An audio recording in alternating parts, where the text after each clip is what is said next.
Hi again, friends. It's Stan, and I have got a super exciting lesson for you today.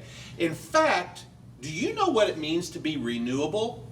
Well, we're talking about renewable energy sources today, and renewable just means something that continues to make itself brand new.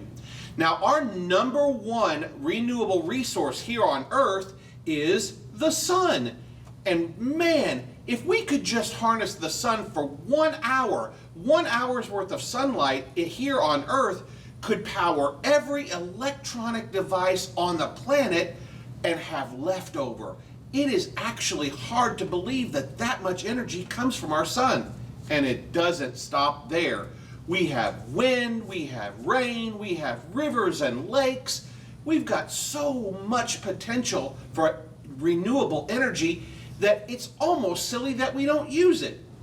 So today we're talking about making a renewable energy machine, and we're talking about a wind turbine. Now, a wind turbine takes the wind that is present all the time, it converts it into electronic energy, which is stored in batteries, and can also be sold to power companies, much like solar energy that you get from solar panels on top of your house, which, by the way, is another renewable energy machine. So today I'm going to introduce you to my good friend Jamie. Jamie is going to teach us how to make one of these. This is a vertical axis wind turbine model. It works exactly the same way as a vertical axis wind turbine. And as we spin this, you'll notice something about the arms of the turbine. Watch. Isn't that cool? What happens is each of these blades catches the wind and causes it to turn. Jamie's right here, and she's ready to show you exactly how to make this really cool instrument. Hi guys, and my name is Jamie, and I'm going to teach you how to make a vertical axis wind turbine. Like Stan showed before, it's a simple little toy that demonstrates how the wind moves a turbine. What you'll need for this is construction paper. If you don't have construction paper, you can use normal paper. You need a glue stick, a dowel rod, scissors, tape, small little rubber bands, beads, and a hole punch. Pretty much anything you can find around your house will do. So, I took the construction paper and I've already cut out strips. You'll need 8 of them. You can use various colors, and 4 little circles. The first thing you're going to do is you're going to take one little circle and place it in the middle. And then 2 strips of any color you're going to take, and they're going to line up perfectly in the middle of that circle. You're just going to take a little bit of glue and run it in the middle of the circle and line the 2 strips of paper up perfectly in the middle, just like that. And then you're going to take it so that the lines are vertical, and you're going to do 2 more again.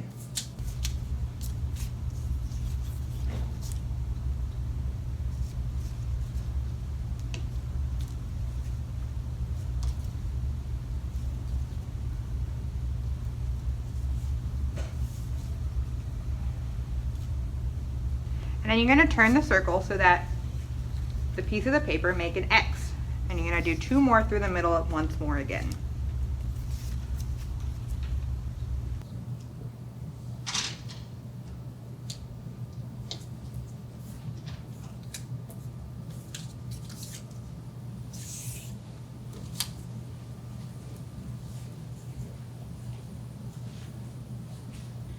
And apply some more glue.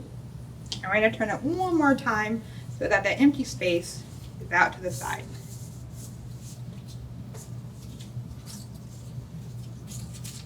We're going to put our last 2 strips on, lined up in the middle. And then we're kind of going to make a sandwich. So we're going to take another circle. We're going to put some glue on it. We're going to make a sandwich so that all those pieces of paper are sandwiched between the 2 circles. Give it a good press, and then you should have something that looks like this. So, the next step is something we call making a pumpkin. You're going to take another circle, and this time you're going to pick up the 2 strands of paper that are across from each other. You're going to put a little glue on the tip of one side, and you're going to line them up in the middle of the circle just like you did last time, but this time it's going to be up in the air instead of on the table.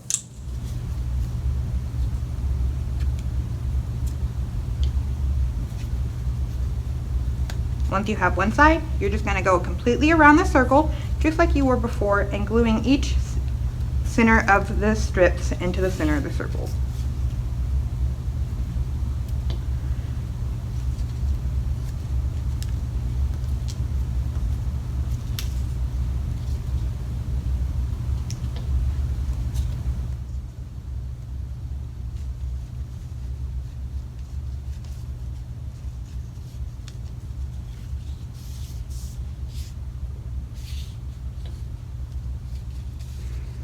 So just like we did on the bottom, we're going to take one more circle and we're going to make a sandwich. So you're going to put glue on the circle.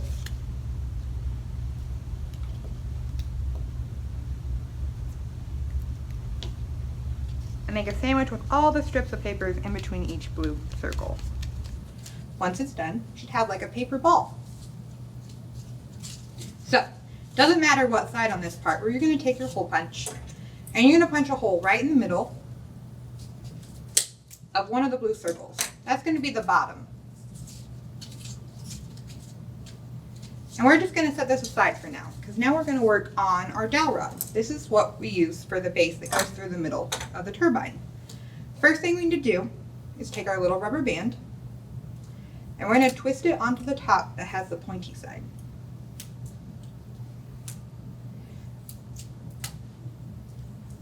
You want to do it very close to the top. This is what's going to hold your paper on. Next thing we're going to do, we're going to take a little piece of tape. It doesn't have to be very big. It can be small. We're going to wrap it around the top of the dowel rod, right above the rubber band. Once that part's done, it's time to assemble our turbine. So, you might need to ask for a parent's help on this part so you don't hurt yourself. You're going to put the dowel rod through the hole, and then take the pointy part and you're going to push it straight through the center of the top circle.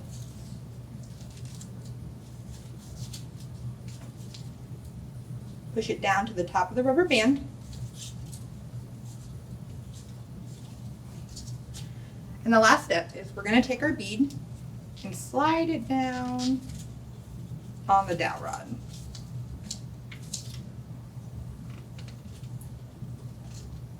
If it doesn't go all the way down, push your paper up just a little bit and move the rubber band up so that it makes a tight surface that won't move. It's best to let your turbine dry, but once you're done, take it and give her a spin. Wasn't that amazing? Jamie is such a good teacher. She showed us how to make a vertical axis turbine with construction paper, a dowel, and some other easy to find pieces. I cannot wait to see the pictures or videos of what you make. And next week, our lesson is going to be converting that energy into actual electricity. It's going to be fantastic, and I can't wait to see what you've done. Let me know and have a great day.